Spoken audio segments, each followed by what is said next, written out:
Yo, YouTube, what's crackalacka jack and smacking? It's Waffle Man for video, and today we're gonna be responding to Splash Bros HC NBA 2K17 confirmed trash video. The video will be in the description if you want to watch the whole video. I'm only going to be talking about a couple points he made and responding to them. I'm not going to be bashing anyone's opinion. You can have your own opinion in the comment section based on the points I'm going to talk about. But the POC community is a pretty big community in 2K. There's a lot of YouTubers that you might not even know because they are in the POC community and not in any other communities. So I'm glad that we have another YouTuber talking about POC. But you know, as a fellow Legend 3, we could talk about it. So anyways, let's get it. First thing he talks about is the POC having the same clothes. Now, I didn't really think about it, but I know people complain about the POC not having enough clothes. They're not adding enough clothes into the POC. And he complained that the POC had the same clothes every 3 years, man, since 2K14. And yeah, it's kind of true. I mean, they had the same. I'm wearing the same sleeveless hoodies that they had since 2K14. They're still in the game.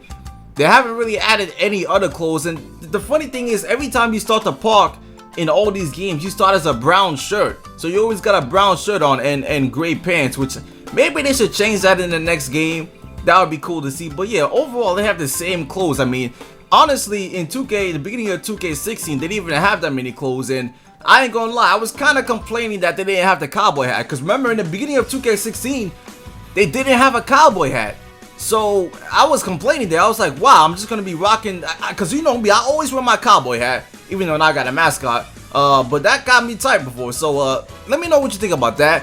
Next thing you talk about was faster POC load times, and yes, this is a big deal because it's very annoying to sit in a lobby or sit in a loading screen for 5 to 6 minutes, and it's just, I don't know why it takes so long, man. It shouldn't be taking that long, but for some reason, for me, right now, I ain't gonna lie, it takes me at least 1 to 2 minutes to get into the POC. I don't know why, but the time it takes in the POC, you know, it went down for me, but for other players, I know it's still a long time to get into the POC.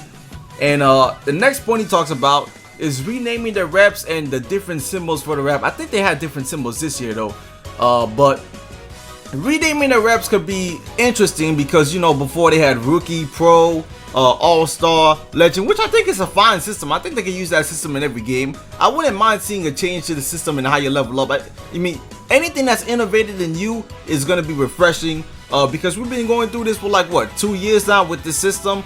The next thing he talks about is custom jerseys for my POC. You can customize the jersey for my team and my league, and you can't customize it for my POC, which I guess he has a point. You know, I wouldn't really care about that. I wouldn't really use the feature, but maybe there are some people that like to use the feature, so it's a valid point. I mean, you can customize the jerseys in every mode: Pro-Am, my team, my GM, my league. So you might as well be able to have custom jerseys and t-shirts for my POC, which I think they'll probably add in the game anyways. Now the next thing he talks about is the same affiliations, and basically that POC is just basically added DLC like Call of Duty map packs, which again could be a valid point. The same affiliations are there, which if you know me, you know how I feel about the POC affiliations. I like them to remove the affiliations completely because it just divides the community. I mean, you got 3 separate communities in the POC community, so sometimes you can't even play with your friends, and that's why I always complain about the affiliations. They need to change it to where it only matters during the POC Championship or POC Championship weekends, because right now we should be able to play with every single one of our friends, but we can't because they're all in separate associations. If you want to join the association, if I want to join, you know, Rivet Rough Riders, I'd have to freaking leave and I'd lose all my rep for that. So that doesn't even make any sense. I still like them to see more different POCs though, you know, add some more flavor or spice to the environment. That could be cool.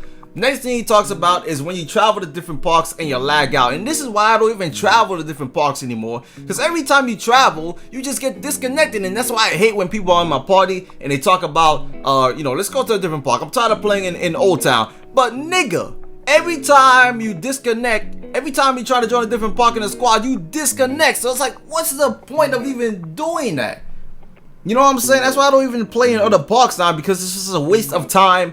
And another feature that I agree with him that has to come back is joining your friend from the My Career menu. I like that they added My Coach. You know, 2K16 did improve upon some stuff. They did add some stuff, but you need to add the feature where you can play with your friends and join them from the My Career menu, because you gotta join a park to join your friend. That doesn't really make any sense, 2K. Next thing he talks about is 2K Stage High Rollers. Now, I've been playing Stage for the past couple of days, and we've been playing a lot of 10K, getting VC. And yeah, I don't know why they even removed high rollers, because people were playing high rollers before, so not really a reason to remove it. And you know, it was interesting to see, man. Interesting. It's competitive, 50K VC bet, 100K VC bet. But that's another thing about 2K. They don't really have a good wager system, and that's why I think my team also needs a wager system in itself, where you can wager MT and not just wager VC on the stage. So that's other things I think I add into the game. And last but not least, last point he makes is that NBA 2K never has DLC, which I kind of understand where it's coming from, because throughout the whole year, Park doesn't really change. I mean, my team does change a little bit. You know, they have added content, but think about my team in 2K and Madden Ultimate Team. Madden Ultimate Team added Draft Champions, which is a cool mode, but they actually revised Draft Champions throughout the whole year. So if we can get that sort of support from 2K in the community, instead of just adding clothes, because they love to add clothes, they love to add all these accessories, which should be in the game from the get-go.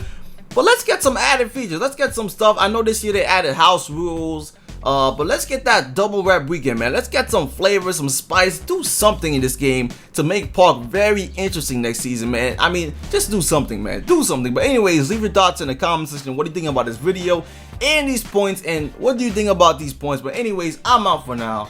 Peace.